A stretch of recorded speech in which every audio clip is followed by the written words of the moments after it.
रहे जी। काहे हो? सुना सुनावा। जाओ हमले बयाटा भाटा सैया मिली है नाटा हो, सैया मिली है नाटा। सैया मिली है नाटा हो, सैया मिली है नाटा हो, सैया मिली है नाटा। सैया मिली है नाटा हो, सैया मिली है नाटा हो, सैया मिली है नाटा। जाओ हमले बयाटा भाटा सैया मिली है नाटा हो, सैया मिली है नाटा। भाटा हम न ले बना, भाटा हम न ले बना, हमरा सैया मिली है नाटा। भाटा हम न ले बना। हमारा सैया मिली है नाटा, भाटा हम न ले बना। हमारा सैया मिली है नाटा, भाटा हम न ले बना।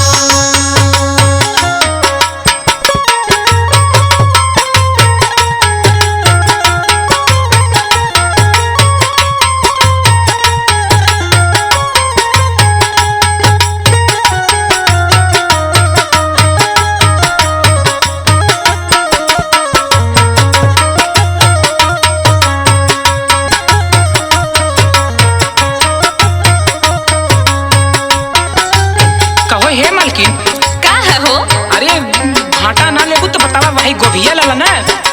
अरे ना ना, जवन सब्जी लेके आयल बड़ा ना कुल में दिक्कत ये बाजी। अरे ऐसा के कहाला हो, के कहाला तो हाँ दुल्हा नाटा बढ़िया। अरे ला गोभी लाला, इतना बढ़िया गोभी लेके आई बानी। सुना सुना हमार दिक्कत। हाँ बतावा ना। जाओ हम ले पत्ता गोभी सैया मिली है लोभी हो, सैया मिली है लोभी। सैया मिली है लोभी हो, सैया मिली है लोभी हो, सैया मिली है लोभी। सैया मिली है लोभी हो, सैया मिली है लोभी हो, सैया मिली है लोभी।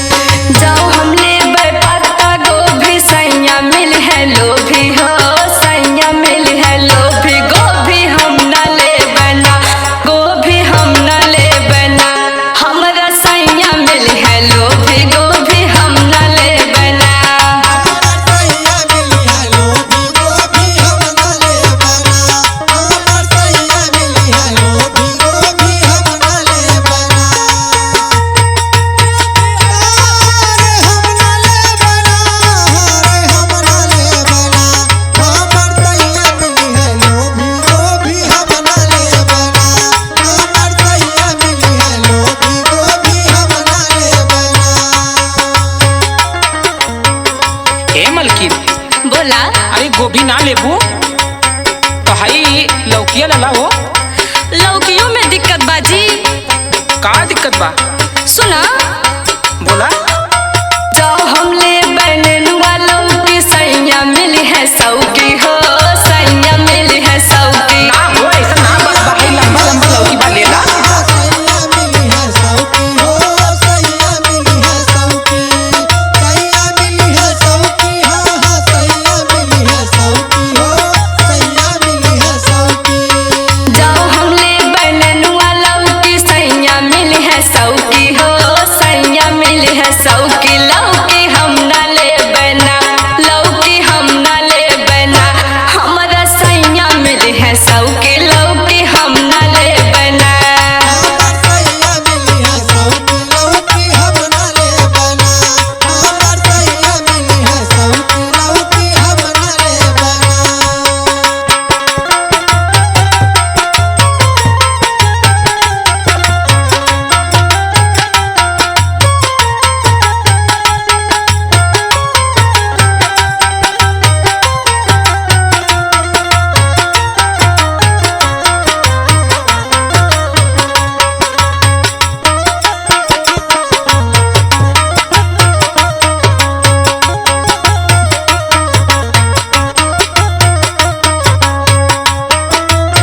कहो मालकिन इहो ना लेबू का हो। ना जी, कोहड़ा लेल होवा त बतावा ले ली। अरे हम मिर्चा लेल हैं, मिर्चा लेला ना। अरे मिर्चों में दिक्कत बाजी, कुल में परेशानियां बा। ऐसा कौनो बात बना ला हो, हमार बढ़िया बढ़िया मिर्चा है लंबा लंबा ले ला भाई। हाय मिर्चा का परेशानी सुना। हाँ बोला ना। जाओ हम ले मिर्चा मिर्चा सैया मिली है तिरछा हो, सैया मिली है तिरछा। ओहो ई बात बा।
दलिए खाली घोटा। घोटा ही के परी जी, सैया सुंदर चाहिए। ओहो।